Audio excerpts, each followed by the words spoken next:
Good morning everyone. तो आज हम लोग भारतीय न्याय संहिता का एक बहुत ही इंटरेस्टिंग टॉपिक करने वाले हैं, that is right to private defence.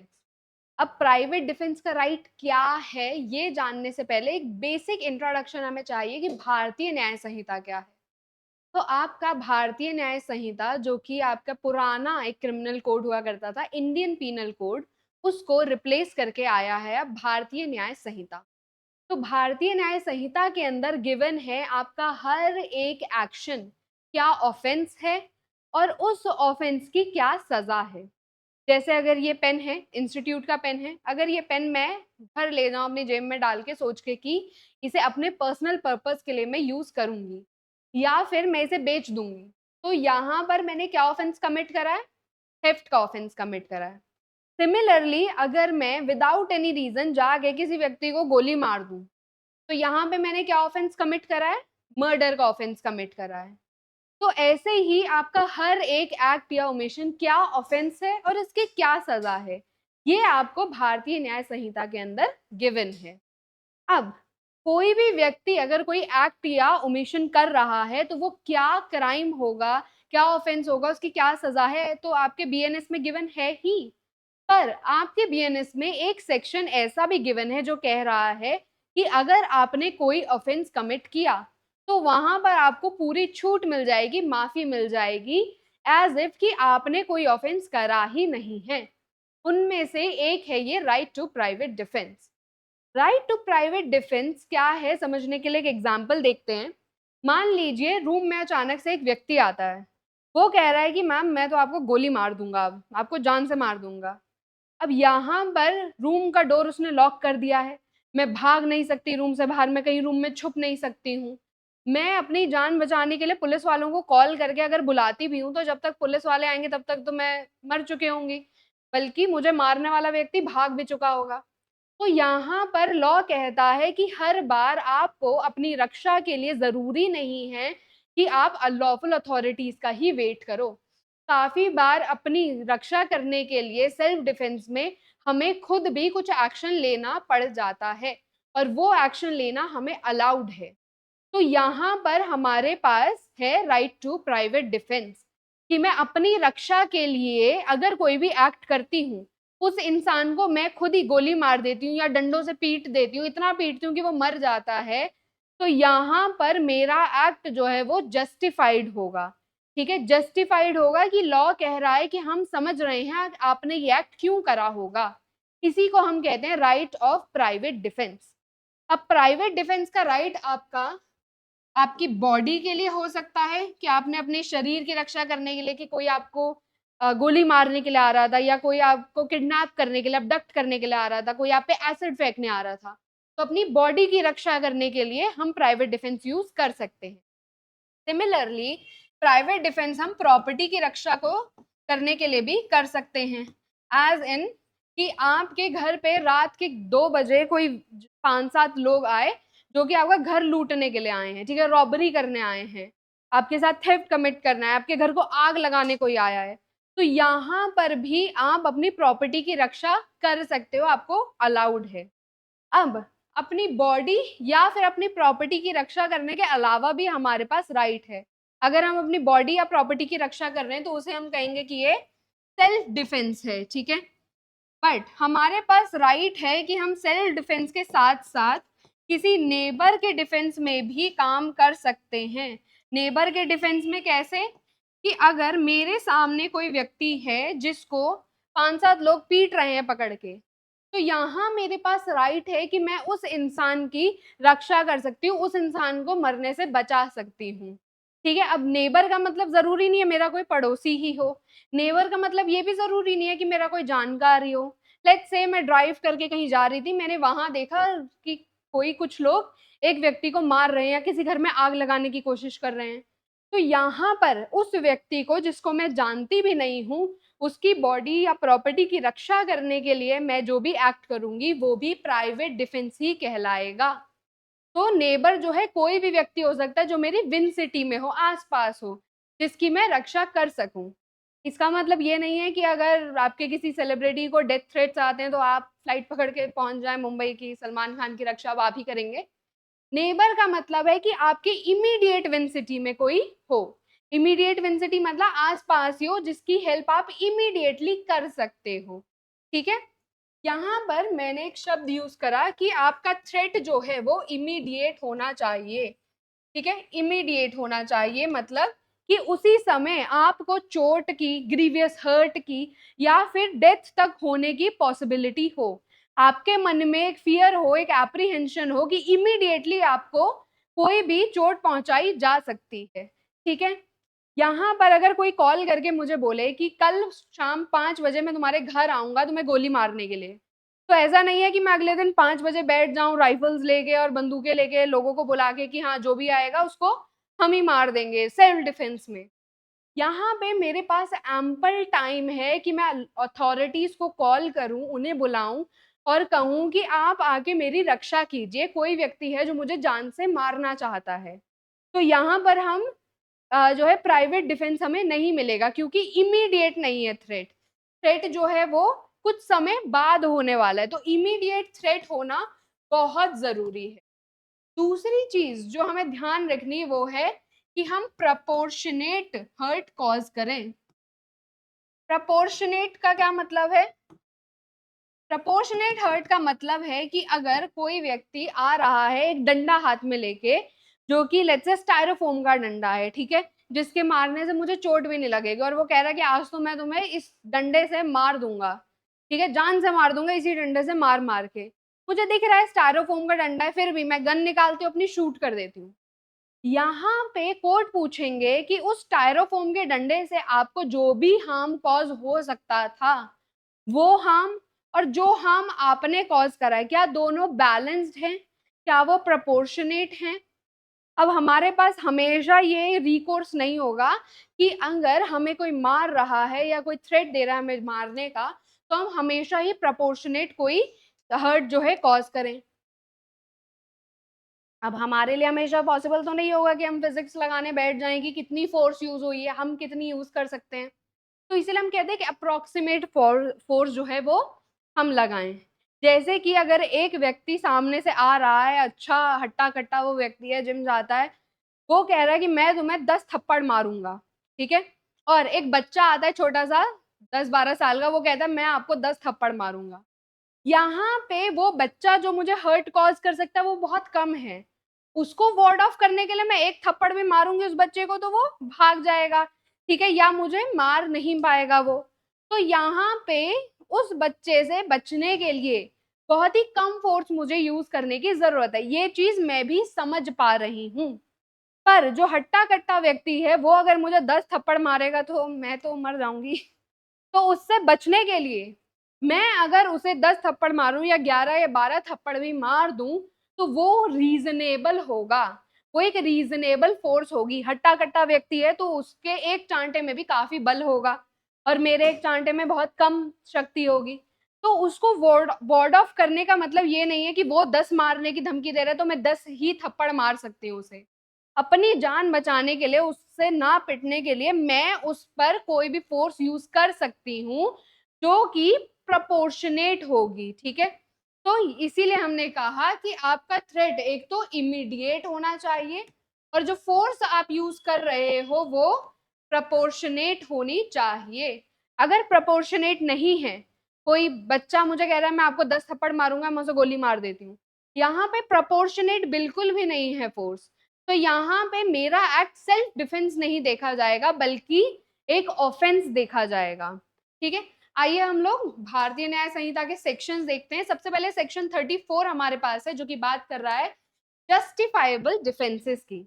तो हमने कहा nothing is an offence which is done in exercise of right of private defence. Private defence के राइट को एक्सरसाइज करते हुए अगर मैंने कोई भी काम करा तो वो कोई ऑफेंस नहीं होगा। यहाँ पर हमारे पास लिमिटेशंस हैं इस राइट के ऊपर। क्या लिमिटेशंस हैं?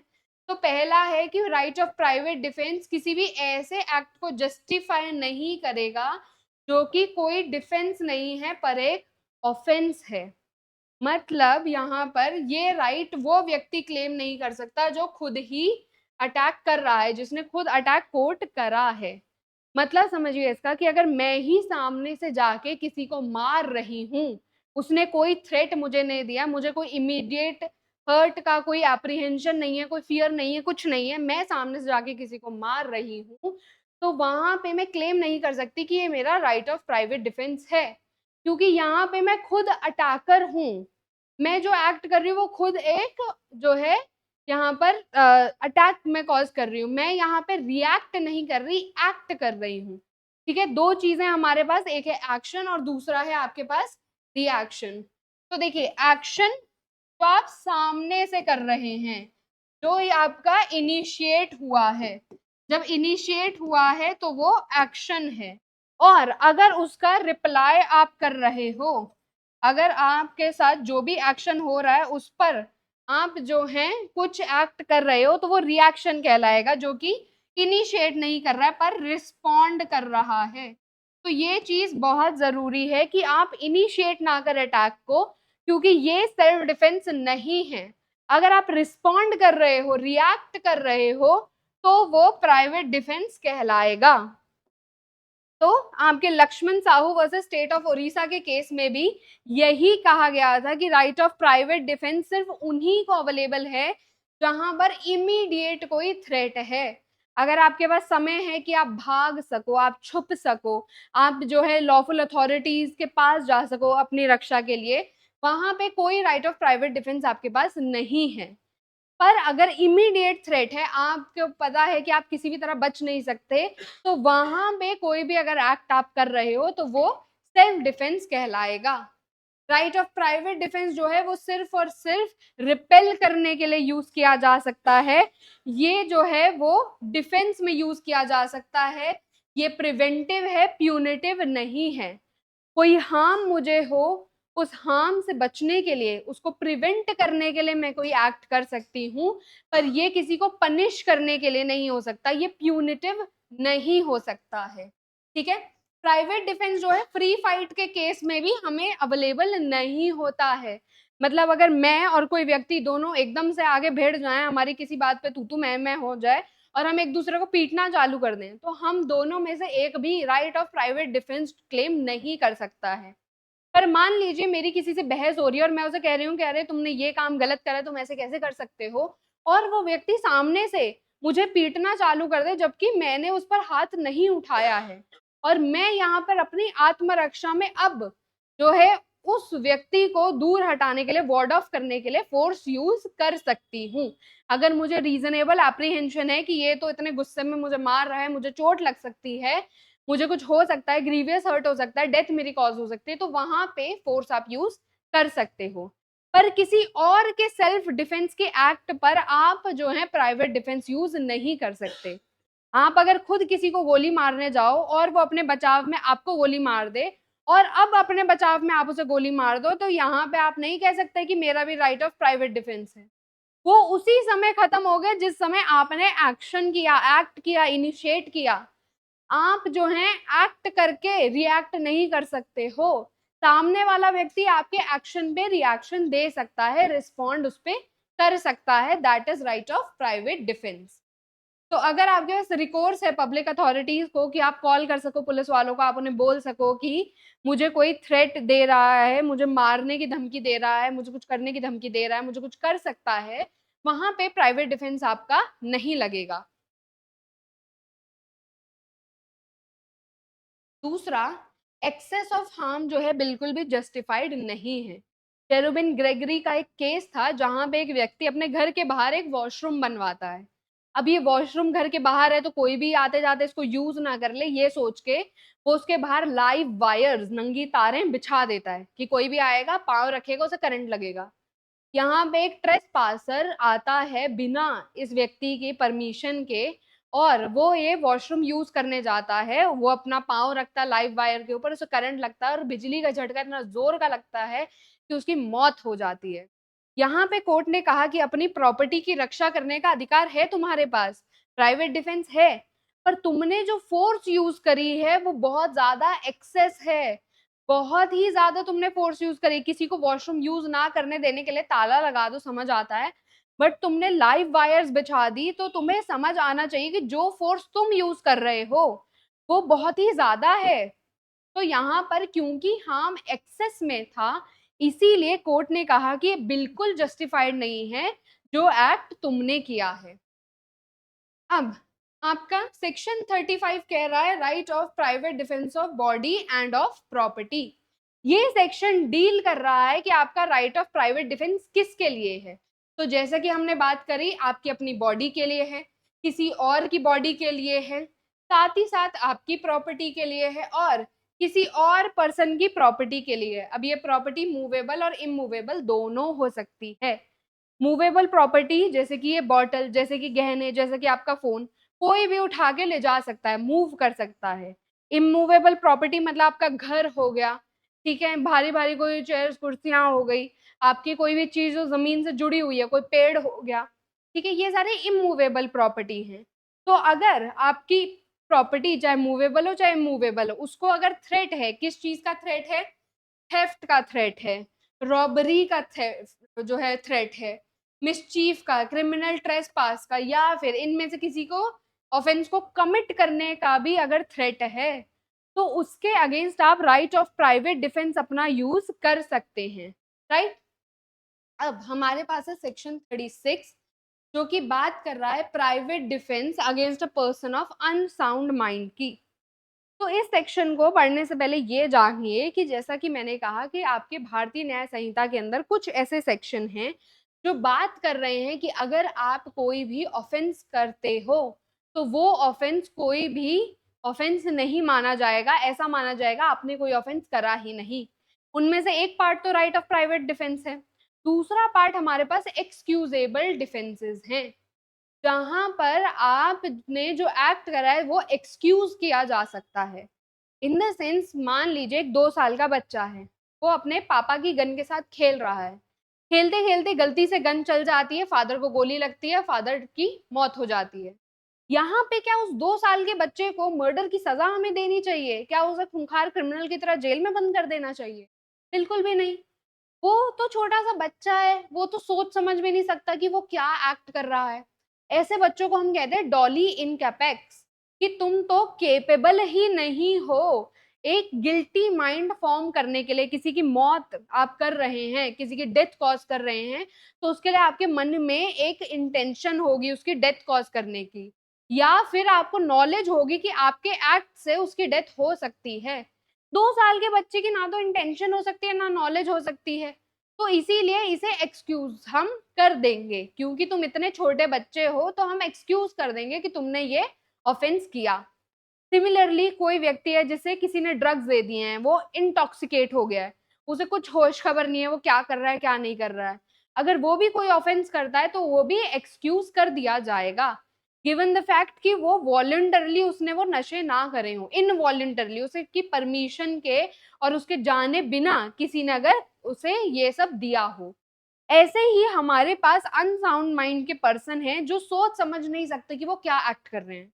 अगर एक अनसाउंड माइंड का पर्सन है, वो भी 2 साल के बच्चे की तरह, वो सोच समझ ही नहीं सकता, इंटेंशन और नॉलेज फॉर्म ही नहीं कर सकता किसी को मारने की, तो अगर वो भी गन से खेल रहा है, अचानक से शूट कर देता है किसी को, किसी की मौत हो जाती है, तो उसे भी हम एक्सक्यूज कर देंगे। तो ऐसे ही हम कह रहे हैं, अभी तक हमने जो प्राइवेट डिफेंस की बात करी, हमने कहा कि कोई भी हमारे पास पार्टी ए थी, अब यहाँ पे जो पार्टी ए है वो अगर कह रही है कि वो मुझे शूट कर देगी, तो ये क्या है, एक ऑफेंस है। ठीक है, किस चीज का ऑफेंस है, अगर गोली मुझे लग जाती है तो वो मर्डर का ऑफेंस होगा। ठीक है, तो यहाँ पर मर्डर का ऑफेंस होगा, या हो सकता है कल्पेबल होमिसाइड का ऑफेंस हो, बट शूट वो मुझे कर रहा है जो ए, वो एक ऑफेंस कमिट कर रहा है। तो इस एक्ट पर मैं रिएक्ट कर सकती हूँ, मैं यानी बी रिएक्ट कर सकती हूँ मैं इस पर, कि मैं अपनी जान बचाने के लिए मैं इसी को उल्टा शूट कर दूं। राइट। तो यहाँ पे ये ए कोई ऑफेंस कमिट कर रहा है, उसके अगेंस्ट तो मैं रिएक्ट कर सकती हूँ। अब इस सेक्शन में हम बात कर रहे हैं कि अगर मान लो कोई अनसाउंड माइंड का पर्सन या कोई छोटा बच्चा गन से खेल रहा है और वो मुझे शूट करने वाला है, तो क्या यहाँ पर भी मेरे पास प्राइवेट डिफेंस होगा या नहीं होगा? तो यहाँ पर भी मेरे पास प्राइवेट डिफेंस है, क्योंकि लॉ कह रहा है कि आपको अगर कोई शूट करने वाला है तो इट डजंट मैटर कि वो अनसाउंड माइंड का पर्सन है या कोई बच्चा है या कौन है, आपको तो एक रीजनेबल एप्रीहेंशन है ना कि आपकी डेथ कॉज हो सकती है या आपको एटलीस्ट ग्रीवियस हर्ट हो सकता है, हर्ट कॉज हो सकता है। तो यहाँ पे इसका एक्ट, जो कि कोई ऑफेंस नहीं है इस केस में, ये कोई ऑफेंस नहीं है, इवन देन इस एक्ट पर मैं रिएक्ट कर सकती हूँ अपनी जान बचाने के लिए। This is what your section is saying. Then we have section 37, जो कि बात कर रहा है कि कहाँ पर आपका प्राइवेट डिफेंस है ही नहीं। तो यहाँ हमने कहा कि जैसे कि मैंने बात करी, मान लीजिए कि पुलिस ऑफिसर्स मेरे घर आते हैं, अब वो कह रहे हैं कि आपने मैम मर्डर करा है 2 लोगों का, तो आपको अरेस्ट करके हम लेके जाएंगे पुलिस स्टेशन।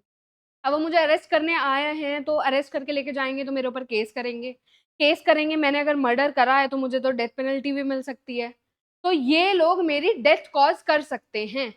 ये सोच के क्या मैं पुलिस वालों को गोली मार सकती हूँ कि मैं तो अपनी जान की रक्षा करने के लिए इन्हें गोली मार रही थी? नहीं, क्योंकि यहाँ पे पुलिस वाले लॉफुल अथॉरिटी के अंदर अपनी ड्यूटी करते हुए मुझे अरेस्ट करने आए हैं। तो जब कोई पब्लिक सर्वेंट अपनी ड्यूटी कर रहा है, लॉफुल ड्यूटी कर रहा है, तो उसके अगेंस्ट कोई राइट ऑफ प्राइवेट डिफेंस नहीं होता है। तो सेक्शन 37 इसी चीज की बात कर रहा है कि there is no right of private defence against an act done by a public servant. इसके लिए 6 चीजें बहुत जरूरी हैं। सबसे पहला जो एक्ट है वो या कोई पब्लिक सर्वेंट कर रहा है या वो एक्ट करने की कोशिश कर रहा है, अटेम्प्ट कर रहा है कोई पब्लिक सर्वेंट, ये एक्ट गुड फेथ में हुआ होना चाहिए। मतलब ऐसा नहीं कि पुलिस वाला जो है वो मेरा दुश्मन है, वो जानबूझ के मुझे झूठे केस में फंसाने के लिए आ रहा है। यहाँ पे मेरे मन में अगर एक रीजनेबल एप्रीहेंशन आता है कि ये व्यक्ति तो जो है मेरा दुश्मन है, जानबूझ के मुझे झूठे केस में फंसाने आया है, ये तो मेरे जान पर खतरा बन गया है अगर ये मैं इसके साथ अरेस्ट होके चली जाती हूँ तो यहाँ पे गुड फेथ में उसने ये काम नहीं किया है, तो राइट ऑफ प्राइवेट डिफेंस आ जाएगा प्ले में। बट आपका अगर गुड फेथ में वो व्यक्ति कोई काम कर रहा है तो उसके अगेंस्ट कोई राइट ऑफ प्राइवेट डिफेंस नहीं होगा।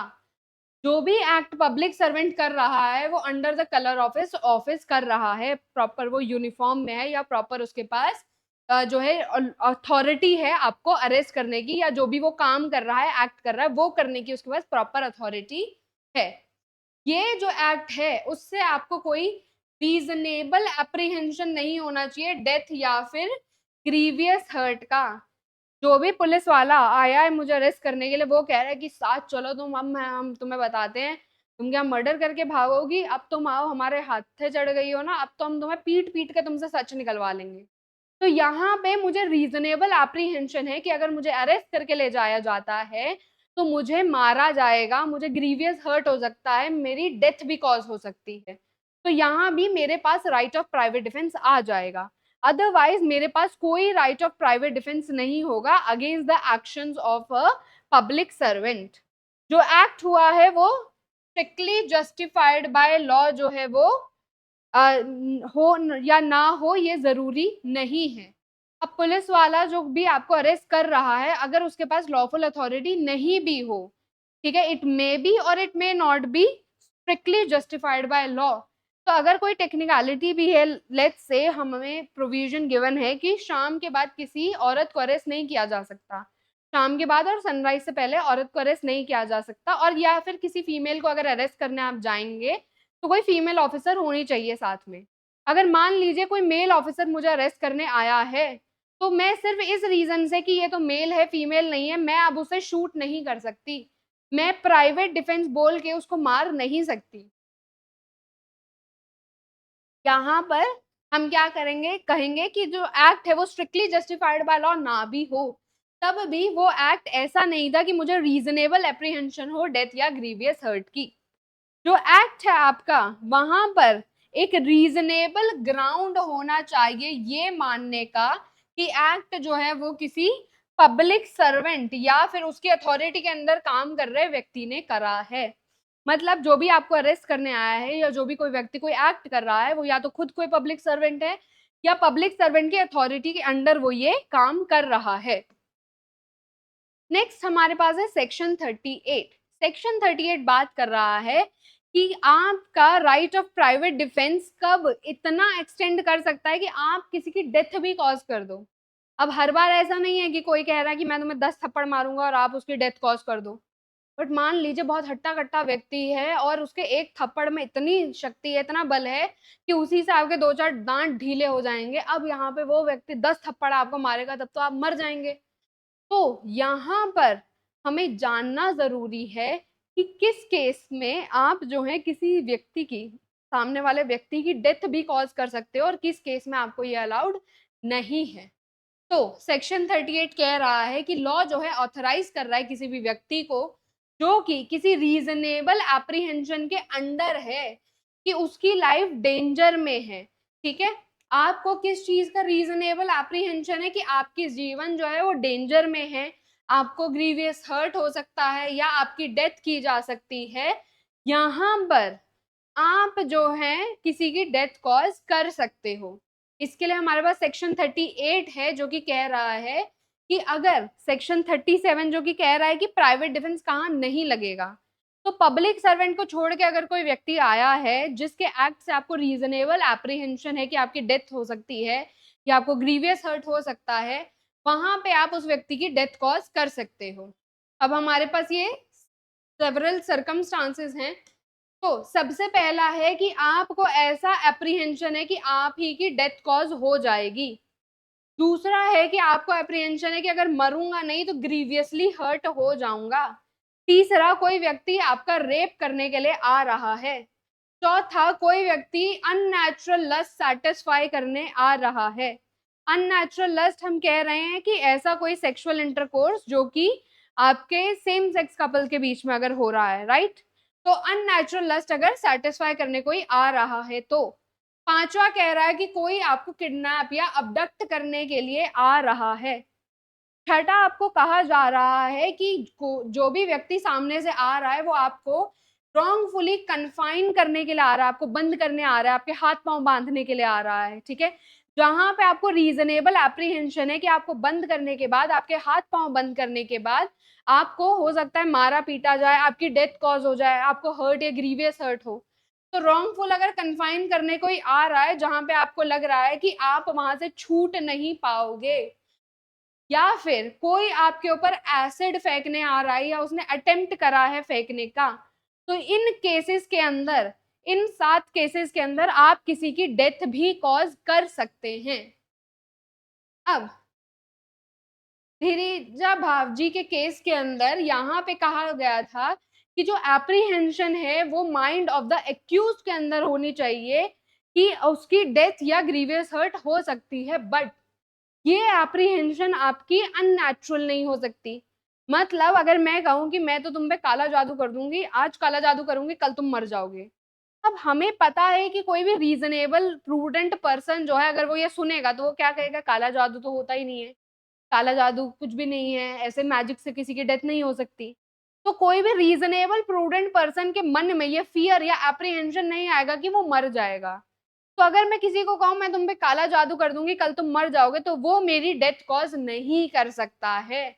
आपका जो एप्रीहेंशन है वो किसी रीजनेबल चीज से आना चाहिए। सामने वाले व्यक्ति का जो एक्ट है वो रीजनेबल होना चाहिए इस सेंस में कि आपको जेन्युइनली लगे कि आपको हर्ट या ग्रीवियस हर्ट हो सकता है या आपकी डेथ कॉज हो सकती है। बट अगर वो जेन्युइन नहीं है तो वहां पर आपके पास कोई राइट ऑफ प्राइवेट डिफेंस नहीं है। नेक्स्ट हमारे पास है सेक्शन 39।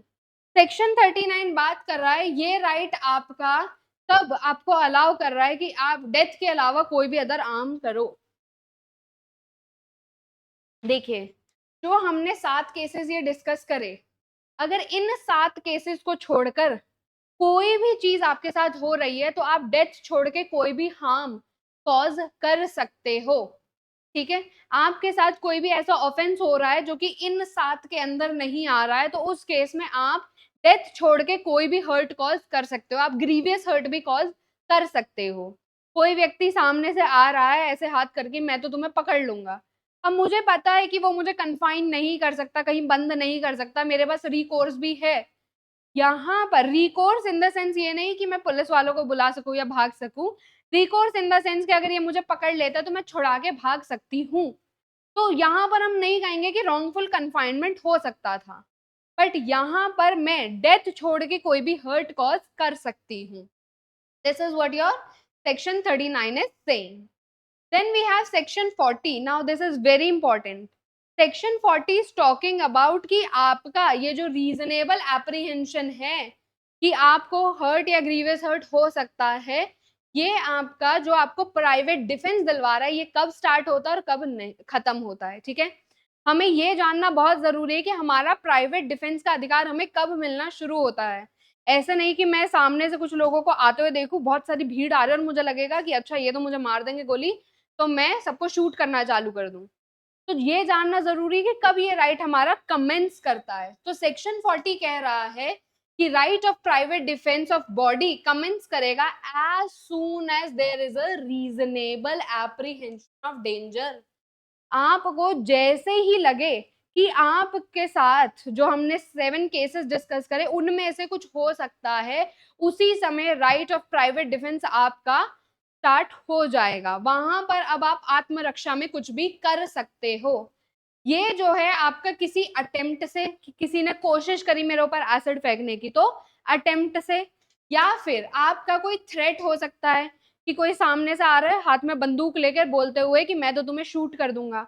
तो अटेम्प्ट से या थ्रेट से, किसी भी चीज से ये जो है आपका एप्रीहेंशन आपके दिमाग में आ सकता है, और जैसे ही ये रीजनेबल एप्रीहेंशन आपको आता है वैसे ही आपका ये राइट कमेंस हो जाएगा।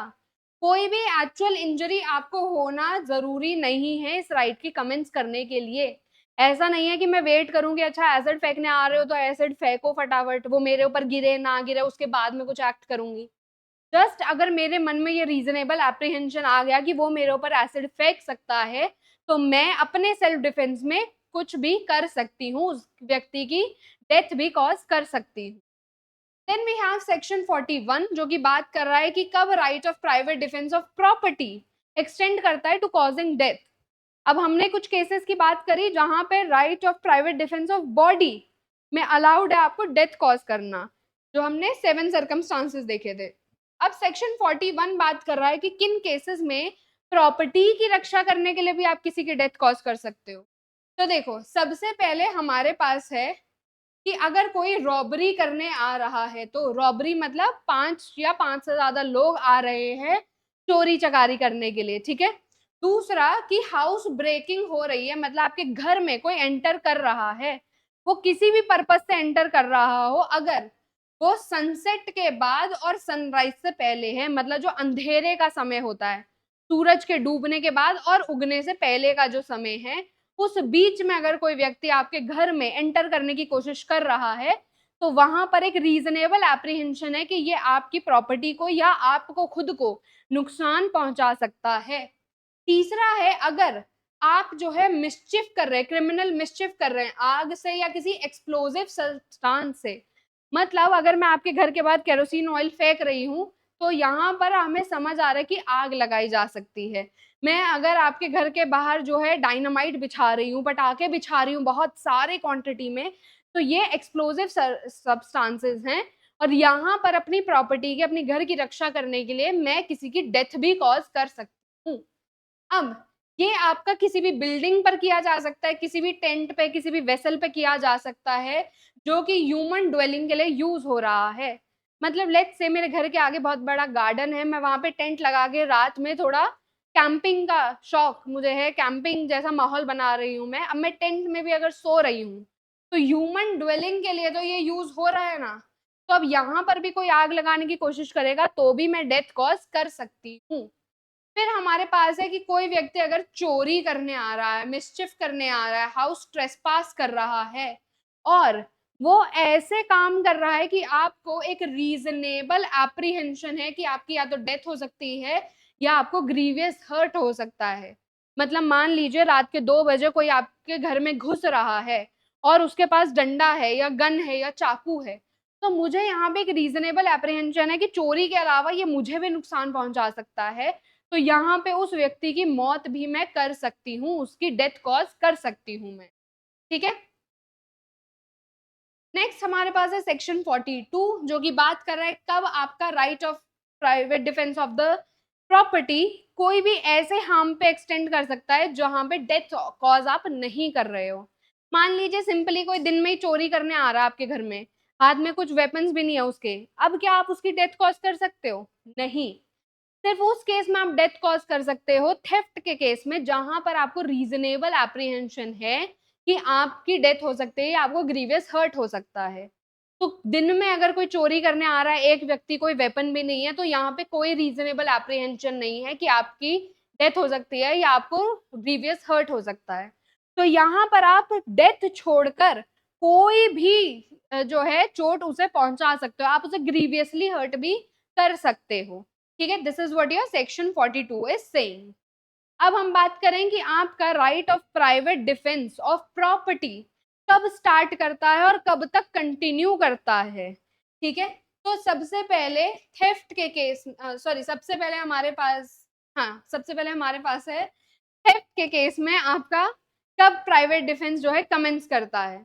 तो थेफ्ट के केस में जब ऑफेंडर ने अपना रिट्रीट इफेक्ट कर दिया है या फिर पब्लिक अथॉरिटीज का आपको असिस्टेंस मिल गया है या जो प्रॉपर्टी चुराई गई थी वो रिकवर हो गई है।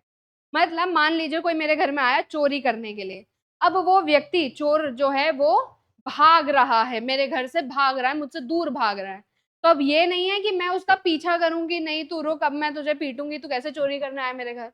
यहाँ पर वो अगर भाग रहा है, आपसे दूर जा रहा है, तो आपका एप्रीहेंशन कि आपको कोई नुकसान हो सकता है या आपकी प्रॉपर्टी को कोई नुकसान हो सकता है, वो वहां पे खत्म हो जाएगा। अब अगर आप चोर का पीछा करके उसे हर्ट कॉज करोगे तो आपने ऑफेंस कमिट करा है, ये प्राइवेट डिफेंस नहीं है। सिमिलरली आपका अगर पब्लिक अथॉरिटीज आ जाती, पुलिस वाले आ जाते हैं, और अब आप पुलिस वालों को देख के थोड़े ज्यादा सिंघम बन के जाते हैं कि रुक जाओ अब तो तुम्हें मैं मजा चखाता हूँ, पीट देते हो आप चोर को, यहाँ पर भी आपने पुलिस ऑफिसर्स की असिस्टेंस आने के बाद में ये एक्ट करा है, तो प्राइवेट डिफेंस नहीं लगेगा।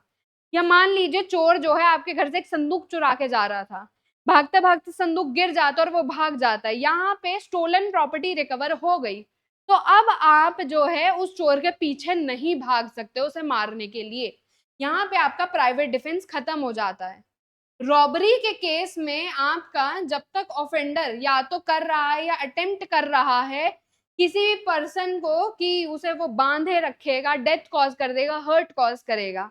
मान लीजिए 5-7 लोग आपके घर में घुसे हैं और कह रहे हैं कि इस व्यक्ति को मैं जान से मार दूंगा या इसे हर्ट कॉज करूंगा या इसे बांधे रखूंगा, तो उस केस में आपका राइट जो है वो कमेंस हो चुका है और वो कंटिन्यू हो रहा है। अगर आपको फियर है इंस्टेंट डेथ का या इंस्टेंट हर्ट का या इंस्टेंट पर्सनल रिस्ट्रेंट का, तो तब भी आपका राइट कंटिन्यू हो रहा है। सिमिलरली क्रिमिनल ट्रेसपास या मिसचिफ के केस में आपका राइट तब तक कंटिन्यू करता है जब तक ऑफेंडर जो है वो क्रिमिनल ट्रेसपास कर रहा है या मिसचिफ कर रहा है, कोई आपके घर में जबरदस्ती घुसा है, ट्रेसपास कर रहा है, जब तक वो आपके घर में खड़ा है तब तक आप right of private defence of property use कर सकते हो। जैसे ही वो आपके घर से दूर हो गया, भाग गया, तो अब आपका राइट खत्म हो जाता है। और हाउस ब्रेकिंग के केस में, जो कि कब हो रही है आपकी सनसेट से पहले और सनराइज के बाद हो रही है, वहां पे जब तक आपका ये कंटिन्यू कर रहा है हाउस ट्रेसपास, तब तक ही आपका ये राइट कंटिन्यू करता है, ठीक है। So this was right of private defense in Bharatiya Nyaya Samhita. I hope that you guys enjoyed the lecture. Thank you so much for attending the lecture.